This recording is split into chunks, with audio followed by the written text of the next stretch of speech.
Welcome, ladies and gentlemen, to my new video where we are going to be going over my top 5 tips that I think every single Ornn player needs to know.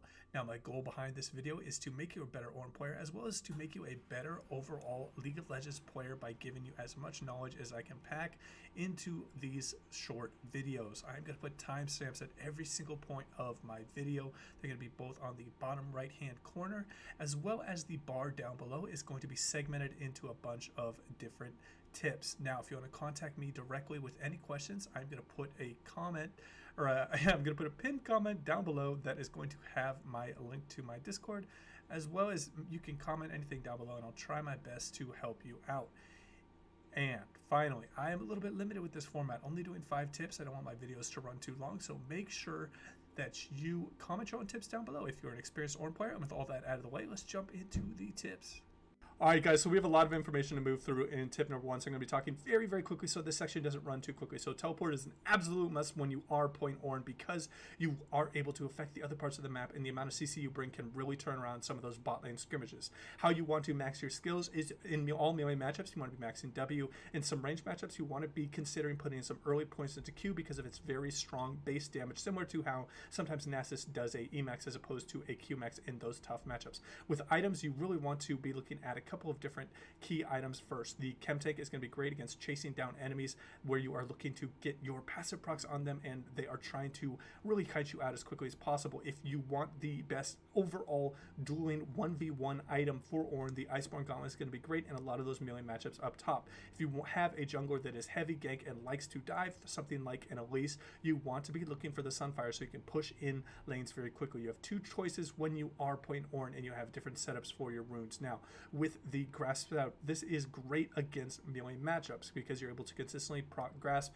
and get very tanky with all the extra HP that you provide, and then going secondary so you can get cosmic insight is going to be great, and then overall getting the Biscuits is going to help you sustain up a little bit so you do not have to back too early, and you can just take full advantage of your ability to build items and use that to get a little bit of a lead. In a lot of ranged matchups, when you're playing Ornn, Unsealed Spellbook is going to be great because it's going to provide you with a lot more pressure in the lane because you're able to take ignite and get a little bit of kill pressure in certain situations, and you are unable to proc your grasp and get a lot of those stacking HP pools. Next up, we are going to be going over the counters. Now, Ornn does extremely well into these champions: Quista, Qued, Aurelia, Lucian, Jace, Gangplank, Kale, Yasuo, Rumble, Renekton, Teemo. He does extremely poorly into things like Poppy, Nocturne, Maokai, Shen, Garen, Sion, Zac, Kennen, Mordekaiser, Alawi. So keep this in mind when you're playing Ornn, that you are checking what the enemy champions are before you are just picking Ornn.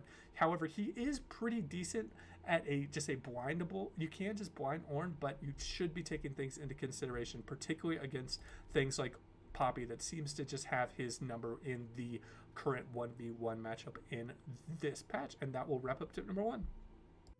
Alright, and getting into tip number 2 with Ornn, we are going to be going over a very basic Ornn combo that you can look to do to really maximize the amount of CC that you can bring, and you will lock down your enemy to the insane point where they're just going to be going like, what is going on? So, particularly lower elo players, I do not see them playing Ornn like this. So the first thing you want to do is you want to hit confirm your Q and make sure that you get that slow on the enemy. The next thing you want to be doing is procking your R, and then you want to be E'ing in onto the target, reprocking your R, W in on the target, and then auto. It should become very fluid after a while of playing Ornn. Now you should be able to get a second Q off in this combo. Let's just go over it one more time so everyone gets it. Now we are going to start off with a Q. We want the hit confirm on the slow, and we're going to instantly press R as soon as we realize that the target is being slow. So Q, R, E, R, auto, W, auto, and then you should be able to get another Q off. I know I have the auto refresh cooldowns on, but again, we'll just show you one more time how you're able to get off 2 Qs in this combo. So start off with the Q, hit confirm, R, E, R, auto, W, auto, Q. And that will provide you with just an absolute insane amount of CC that is going to just really help you really lock down a single target champion, and then maybe a couple of knockups with your R, and this is going to be how you carry team fights and take away threats and really just get flabbergasted at how insane Ornn CC is. And that will wrap up tip number 2. All right, and getting into tip number 3 with Ornn, we're going to talk about a little bit of a thing that maybe some new Ornn players are not going to know about, and that is to land more knockups when playing Ornn. Now, if you did not know, the more time you give them to react to the first part of your R, that is just going to put you in a rough situation.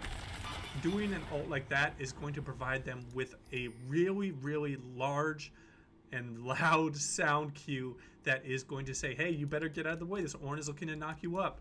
However, if you do it from a long distance away, they are going to have maybe 0.5 seconds to dodge out when you are doing your R. As you saw there, all the targets got slowed very, very quickly, and this is all about taking advantage of the players' reaction times, and the lower elo you are, the slower they're going to be, so you're going to be able to land just an insane amount of knockups. You'll be able to cause more flashes, so whenever you are playing Ornn, make sure that you're looking for this nice sweet spot where you can get a large amount of slows on the enemy, and then you can go in and look for that. So this is a great way to initiate a team fight, where the combo I showed you before in the previous tip is more of a 1v1 situation, or if you're looking to lock down a certain person in a team fight for the maximum amount of time. And that will wrap up tip number 3 for Ornn. All right, and getting into the 4th tip with Ornn, we are going to talk about where really your strengths lie and where you are actually a very unique type of tank. Now, with Ornn, you are very, very easily able to take scuttles. So anytime, say your jungler is behind and they aren't really getting any scuttlers, you are able to take them in a very quick fashion because you're able to reduce that shield quickly. On top of this, your minion damage is very, very strong because you get a percentage amount when you make a target brittle. This is going to make you very unique because not too many tanks struggle clearing jungle camps. They struggle clearing super minions, and Ornn does not struggle at all with these because he is able to clear them out quickly with his percentage HP. Now, the more gold you get, the more levels you get, the easier it is going to be to carry these games. Ornn does extremely well the later the game goes on. The 30 to 35 minute point, he's the 4th highest win rate. In the 35 to 40, he is the 5th highest win rate, and to the 40 plus, he is the 10th highest win rate. So the longer the game goes on, the better. The more that you can delay them, the more you can force good engages on enemy targets that are looking to siege, which is a great way to use your R because this is a hard enforce from a tank. So please take full advantage of your ability to stall out some games, as well as your ability to take jungle camps very, very quickly, particularly when you have very poor teammates that are requiring you to carry from a tank top role, which can be very difficult. So do not put yourself behind, do not handicap yourself by limiting the amount of resources you are gathering. And that will wrap up this tip.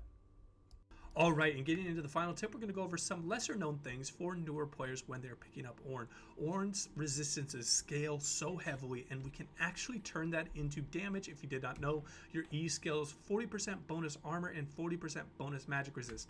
This stacks exceedingly well with your Living Forge passive, giving you 10% bonus armor and magic resistance from items, as well as 4% more per mythic item that Ornn is getting. So right now I'm getting an extra 30 armor and 22 magic resistance without upgrading any allied items. So this is just going to put you to a decent point, but your numbers should be higher if you are full build on Ornn.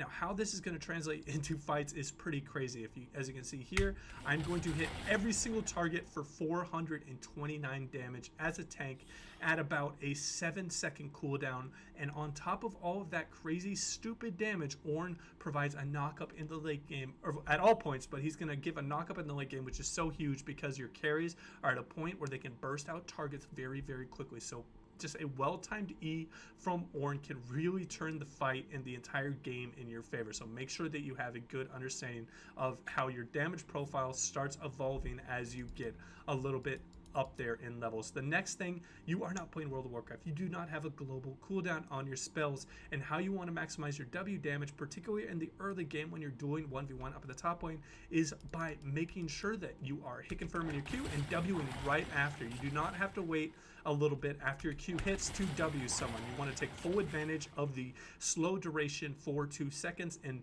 making sure that you get a very, very good Bellows Breath off on the target, and they are most likely going to have to run away because they do not want to be taking that empowered auto after it, and you are doing percentage damage, you're doing AP damage, you're doing magic damage. This is just a great way to combo people out in the early game and maximize W's full potential when you are playing Ornn. That will wrap it up, guys. That'll be my Ornn video. If you have any of your own tips, please comment down below as well. If you have any questions, love to talk to you guys about any tactics and strategies you might have. Make sure to like the video, subscribe if you haven't already, and as always, guys, take it easy.